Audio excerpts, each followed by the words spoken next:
सुंदर राजकुमारी और लाल गुलाब। एक समय की बात है, किसी राज्य में एक बहुत अमीर राजा रहता था और उसकी 3 राजकुमारियां थी और उनमें से 2 राजकुमारियां बहुत ही लालची और मतलबी थी। लेकिन उनकी तीसरी राजकुमारी बहुत ही दयालु और अच्छे स्वभाव की थी और वो उन दोनों राजकुमारियों से बहुत ज्यादा खूबसूरत थी। तभी एक दिन उनके पिता को खबर मिलती है कि उनके कुछ जहाज भयानक तूफान की वजह से समुद्र में डूब गया है। ये खबर सुनकर जैसे मानो उनका सब कुछ खत्म हो गया, सिवाय उस घर के जिसमें वो सब रहते थे। लेकिन वो दोनों राजकुमारियां पूरे दिन बैठकर सिर्फ पैसों के बारे में ही सोचती रहती थी और वही सबसे छोटी राजकुमारी पूरे दिन घर का काम अकेले ही करा करती थी। तभी कुछ दिनों बाद राजा को एक खबर मिली कि उनका एक जहाज समुद्र के किनारे पहुंच चुका है और वो उस जहाज को लेने जाने की तैयारी करने लगे। और तभी जाने से पहले उन्होंने अपनी तीनों राजकुमारियों से पूछा, मुझे बताइए मैं आप तीनों के लिए क्या लाऊं? हमारे लिए तो बहुत ही सुंदर सी ड्रेस और बहुत ही कीमती नेकलेस और सैंडल लेकर आना। और सुहानी बेटा, तुमने तो मुझे बताया नहीं कि तुम्हें क्या चाहिए। बस एक लाल गुलाब का फूल पिताजी। तभी राजा एक लंबा सफर तय करते हुए समुद्र में फंसी उस नाव के पास पहुंच जाते हैं और देखते हैं कि ना उनके जहाज में कोई सामान होता है और ना ही वो जहाज अब किसी काम की रह जाती है और वो उदास और थक हार कर अपने घर वापस जाने लगते हैं। और तभी अंधेरा होते होते वो एक जंगल में पहुंचते हैं जो एकदम सुनसान पड़ा था और वहाँ बहुत ठंड थी और बर्फ गिर रही थी। तभी कई घंटों तक वो चलते रहे उस बर्फीली हवाओं में भी। तभी आगे उन्हें एक खूबसूरत महल दिखाई दिया जो बहुत ही शानदार और खूबसूरत लग रहा था। तभी वो उस शानदार महल के अंदर जाते हैं और कुछ मदद की उम्मीद करते हैं। लेकिन महल के अंदर हर जगह खूबसूरत लाइट जल रही थी और डाइनिंग टेबल पर स्वादिष्ट खाना भी रखा हुआ था और चिमनी भी जल रही थी। लेकिन वहाँ इंसान कोई भी नजर नहीं आ रहा था। तभी उन्होंने आवाज भी लगाई पर उन्हें कहीं से कोई भी जवाब नहीं मिला और अब वो कब तक इंतजार करते। इसलिए वो स्वादिष्ट सा खाना खाकर एक सुंदर से बेड पर सो जाते हैं। लेकिन जब सुबह होती है तब उन्हें अपने बेड के पास सुंदर कपड़े पहनने के लिए रखे होते हैं और जब वो तैयार होकर नीचे गए तो उन्हें फ्रेश ब्रेकफास्ट भी डाइनिंग टेबल पर तैयार मिला। और तभी वो बोलते हैं, शायद ये महल किसी परी का होगा, तभी तो यहाँ सब कुछ अपने आप हो जा रहा है। जब मुझे वो परी मिलेगी तो मैं उनका धन्यवाद जरूर करूँगा। तभी वो महल के बाहर जाते हैं तो उन्हें बगीचे में बहुत ही खूबसूरत लाल गुलाब के फूल दिखते हैं। तभी वो सोचते हैं कि मैं अपनी दोनों बेटियों के लिए तो कुछ नहीं ले पा रहा, कम से कम अपनी छोटी बेटी के लिए तो कुछ ले चलूं। तभी वो उन सभी गुलाब के फूलों में से एक गुलाब का फूल तोड़ लेते हैं और जैसे ही वो फूल तोड़ते हैं तभी पेड़ के पीछे से एक भयानक सा राक्षस निकलकर आता है, जिसे देखकर वो एकदम घबरा जाते हैं। और तभी वो राक्षस बोलता है, तुम्हारी इतनी हिम्मत! मैंने तुम्हें रहने के लिए जगह दी, खाने के लिए खाना दिया और पहनने के लिए कपड़े दिए, और फिर भी तुम मेरे ये गुलाब तोड़ते हो? क्या यही शराफत है तुम्हारी? तभी राजा उससे माफी मांगते हैं और बताने लगते हैं कि मैं ये गुलाब का फूल अपनी बेटी के लिए ले जाना चाहता था, मुझे माफ कर दीजिए। और तभी वो राक्षस बोलता है, तुम्हें तुम्हारी इस गलती की सजा मिलेगी, लेकिन तुम्हें मैं सिर्फ एक ही शर्त पर माफ कर सकता हूँ।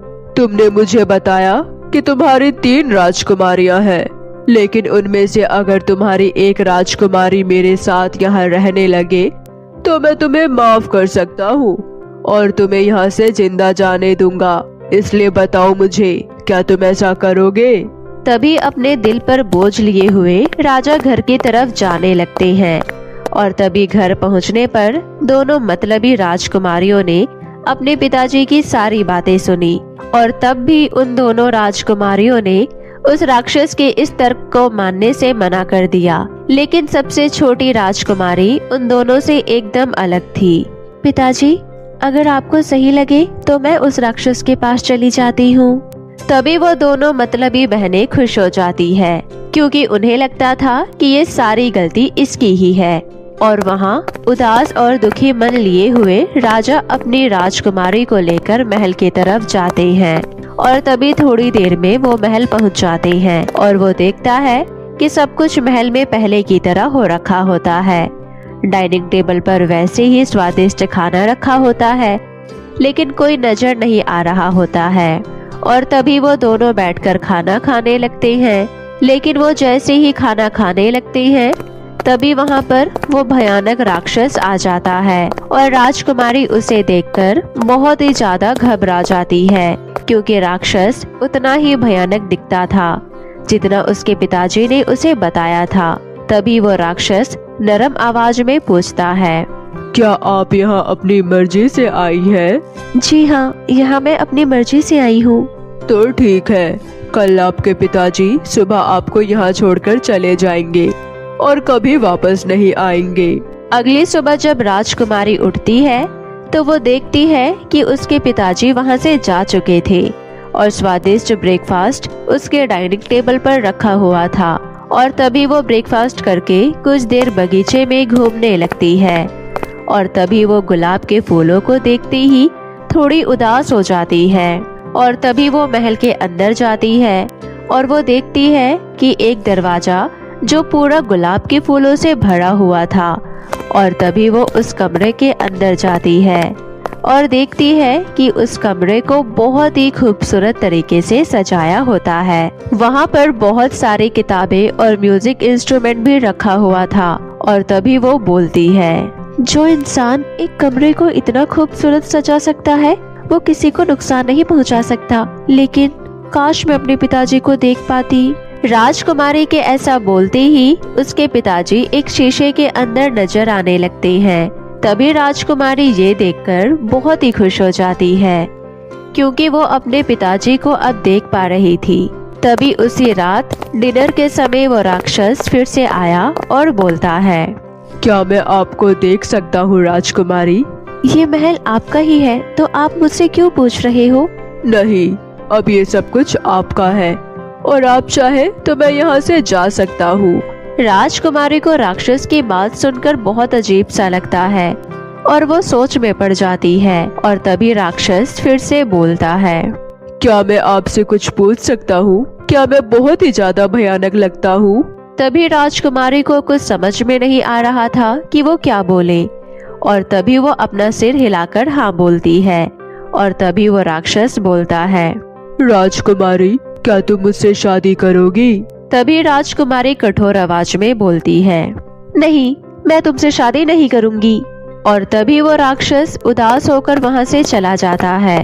और ऐसे ही राक्षस रोज नाश्ते के समय राजकुमारी से मिलता था और उसके काफी देखभाल भी करता था। और ऐसे ही दिन बीतते गए और राजकुमारी को अब उस राक्षस की आदत सी हो गई थी। काश ये थोड़ा खूबसूरत होते। तभी कुछ महीने और गुजरने के बाद राजकुमारी को अब उस भयानक राक्षस से कोई डर नहीं था, बल्कि राजकुमारी उस भयानक राक्षस को पसंद करने लगी थी। तभी एक दिन जैसे ही उसे पता चलता है कि उसके पिताजी बहुत बीमार है, तभी वो उस राक्षस के पास जाती है और उससे पूछती है, क्या मैं कुछ दिनों के लिए अपने घर वापस जा सकती हूँ? मेरे पिताजी की तबीयत बहुत खराब है और मुझे उनका ख्याल रखने जाना है।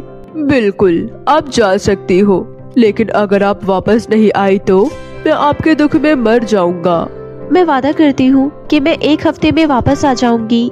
तभी राक्षस राजकुमारी को एक अंगूठी देता है और बोलता है, अगर ये अंगूठी तुम सोते समय उतार दोगी तो तुम अपने आप को इस महल के अंदर ही पाओगी। तभी अगली सुबह राजकुमारी अपने घर पर होती है और वो अपने ही बेड पर सो रही होती है। और तभी वो उठकर अपने पिताजी से मिलने जाती है। उसके पिताजी उसे देखकर बहुत ही ज्यादा खुश हो जाते हैं और उनकी आधी बीमारी तो ऐसे ही दूर हो जाती है। तभी शाम को दोनों राजकुमारियां, जिनकी अब शादी हो गई थी, वो अपने पिताजी से मिलने आई और घर में सबसे छोटी राजकुमारी को देखकर वो दोनों बहुत ही गुस्सा करने लगती है। और तभी उन्होंने राजकुमारी को एक नई समस्या में फंसाने की कोशिश की और वो राजकुमारी को 1 हफ्ता और घर में रहने के लिए मजबूर करती है, जिससे वो राक्षस गुस्से में आए और छोटी राजकुमारी को मार दे। तभी राजकुमारी 1 हफ्ता और रुकने की सोचती है। तभी कुछ दिनों में राजकुमारी को उस राक्षस की याद आने लगती है और एक दिन वो सपना देखती है कि राक्षस बेजान हालत में महल के गार्डन में पड़ा होता है और राजकुमारी एकदम से घबराकर उठ जाती है और सोचती है, मैं इतनी स्वार्थी कैसे हो सकती हूँ। तभी राजकुमारी ने उसी समय वो अंगूठी निकाल दी और अगली सुबह वो राक्षस के महल में ही उठती है। और तभी वो दिन भर राक्षस का इंतजार करती रही पर उसकी कोई खबर नहीं मिली। घंटों परेशान रही पर राक्षस की कोई खबर नहीं मिली। और तभी वो अचानक से गार्डन में गई और वो देखती है कि राक्षस वहीं पर पड़ा होता है, वैसे ही जैसा उन्होंने सपने में देखा था। और तभी राजकुमारी भाग कर जाती है और उसे गले लगा लेती है और वो देखती है कि राक्षस के दिल की धड़कन चल रही होती है। और तभी उस राक्षस ने अपनी आंखें खोली और कुछ बोला, राजकुमारी, मुझे लगा आप नहीं आओगी, इसलिए मरने का इंतजार कर रहा था। क्या तुम मुझसे शादी करोगे? राजकुमारी के ऐसा बोलते ही जैसे मानो कुछ चमत्कार हो गया। महल की चमक और भी बढ़ गई और राजकुमारी जैसे ही महल के चारों तरफ देखने लगती है और जब वो पलटकर राक्षस की तरफ देखती है तो वहाँ पर एक खूबसूरत और सुंदर राजकुमार था। और उसे देखते ही राजकुमारी घबरा जाती है और बोलती है, तुम कौन हो? और यहाँ पर एक राक्षस थे, वो कहाँ गए? मैं ही वो भयानक राक्षस हूँ राजकुमारी। मुझे एक भयानक जादूगरनी ने भयानक राक्षस बना दिया था और अगर तुम मुझसे शादी के लिए नहीं पूछती तो मैं जिंदगी भर ऐसे ही एक भयानक राक्षस बना रहता। राजकुमारी ये सुनकर बहुत ही ज्यादा खुश हो जाती है कि उसे अपना एक सच्चा प्यार मिल जाता है। और तभी कुछ दिनों में राजकुमार राजकुमारी से शादी कर लेते हैं और हमेशा खुशी खुशी उस महल में रहने लग जाते हैं।